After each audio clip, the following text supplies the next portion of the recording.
Assalamualaikum warahmatullahi wabarakatuh. Perkenalkan, nama saya Sindika Trisna Rahmawati. Saya adalah salah satu mahasiswa dari Universitas Terbuka UT Pokjar Labura. Baiklah, di video saya kali ini, saya akan menjelaskan beberapa materi yang akan nantinya dilanjutkan oleh teman saya. Baiklah, materi yang akan saya jelaskan mengenai lingkungan pendidikan. Lingkungan pendidikan, tripusat pendidikan, keluarga, sekolah, dan masyarakat. Keluarga, sekolah, dan masyarakat adalah sebagai komponen sistem pendidikan dari lingkungan. Segala sesuatu yang ada di luar dari individu. Lingkungan dapat dibedakan menjadi dua macam, yaitu lingkungan alam dan lingkungan sosial.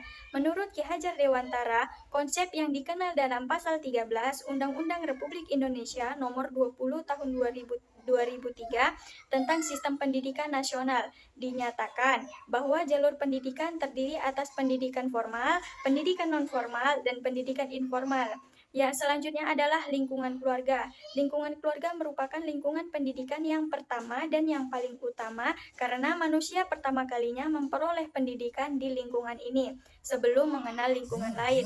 Pendidikan keluarga dapat dibagi menjadi dua, yaitu pendidikan prenatal dan pendidikan postnatal. Yang dimaksud pendidikan prenatal adalah pendidikan dalam kandungan, sementara pendidikan postnatal adalah pendidikan setelah lahir. Selanjutnya adalah dasar tanggung jawab keluarga terhadap pendidikan.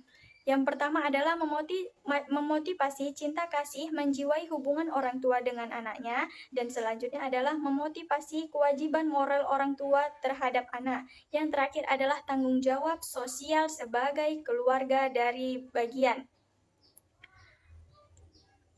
Selanjutnya adalah lingkungan sekolah. Karena perkembangan peradaban manusia, orang tidak mampu lagi untuk mendidik anaknya. Anak perlu persiapan khusus untuk menuju dewasa.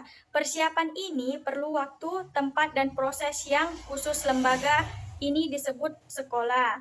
Selanjutnya adalah lingkungan masyarakat. Terdapat 5 peranata sosial yang dapat di dalam lingkungan sosial, yaitu pertama adalah peranata pendidikan bertugas dalam upaya sosialisasi. Yang kedua, peranata ekonomi bertugas mengatur upaya pemenuhan kemakmuran. Yang ketiga, peranata politik bertugas menciptakan integrasi dan stabilitas masyarakat. Halo semuanya, perkenalkan nama saya Siti Latifah.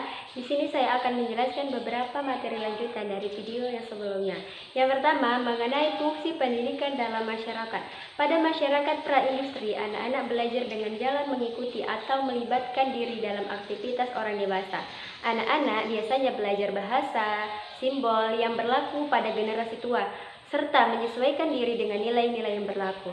Selanjutnya, ada fungsi pelestarian budaya masyarakat. Melestarikan nilai-nilai budaya yang masih layak dipertahankan seperti bahasa daerah, budi pekerti, kesenian daerah, dan lain-lain sebagainya.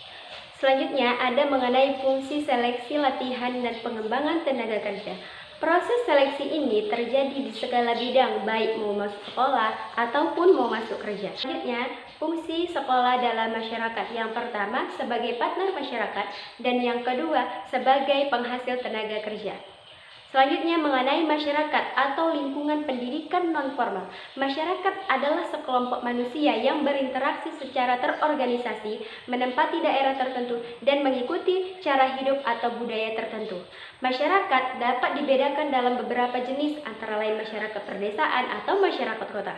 Selanjutnya, mengenai karakteristik lingkungan pendidikan non-formal. Secara faktual, tujuan pendidikan adalah menekankan pada pengembangan keterampilan praktis. Peserta didiknya bersifat heterogen. Isi pendidiknya ada yang secara tertulis dan ada pula yang tidak. Dan yang terakhir, mengenai hubungan keluarga, sekolah, dan masyarakat. Sekolah dan masyarakat berfungsi untuk melengkapi pendidikan yang tidak dapat diberikan oleh keluarga. Namun demikian, tidak berarti bahwa keluarga dapat melepas tanggung jawab pendidikan bagi anak-anaknya. Keluarga diharapkan dapat bekerja sama dan saling mendukung kegiatan pendidikan baik di sekolah maupun di masyarakat. Sekian dan terima kasih. Saya Sri Kurniati ingin melanjutkan materi yang sudah disampaikan oleh kelompok saya mengenai kelompok 3, yaitu bagian kegiatan bagian 2. Pendidikan suatu proses. A. Pengertian proses pendidikan menurut John Dewey. Pendidikan adalah proses pembentukan kecakapan-kecakapan fundamental secara intelektual dan emosional ke arah alam dan sesama manusia. Bagiannya yaitu 1. Unsur-unsur pendidikan, yaitu A. Tujuan pendidikan, B. Pendidikan, C. Anak didik dan peserta didik, D. Isi dan materi pendidikan, E. Metode dan alat pendidikan, serta F. Serta lingkungan pendidikan. Kedua, proses pendidikan merupakan interaksi antar berbagai unsur pendidikan dalam rangka mencapai tujuan pendidikan. Maksudnya, proses pendidikan itu merupakan kegiatan sosialisasi atau pergaulan antar pendidik dengan peserta didik. Yang ketiga, proses pendidikan bukan proses pembentukan seseorang, yaitu proses didikan tidak boleh disamakan dengan proses kimiawi atau proses produksi yang bersifat mekanistik. Selanjutnya, B. Proses pendidikan berlangsung dalam pergaulan atau interaksi sosial. 1. Pergaulan dan jenis-jenisnya dapat dibedakan menjadi 3 jenis, antara lain pergaulan orang dewasa dengan orang dewasa, pergaulan orang dewasa dengan anak atau orang yang belum dewasa, dan yang ketiga adalah pergaulan anak dan anak. Lavengel 1980 mengemukakan bahwa ada sifat yang harus diperhatikan apabila pendidik akan mengubah situasi pergaulan bisa menjadi situasi pendidikan. Yang pertama, A. Kewajaran, dan B. Ketegasan.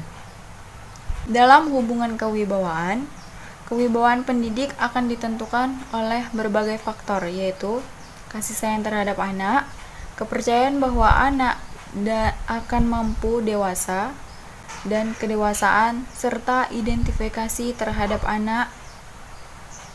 Sekian dari saya. Terima kasih. Wassalamualaikum warahmatullahi wabarakatuh.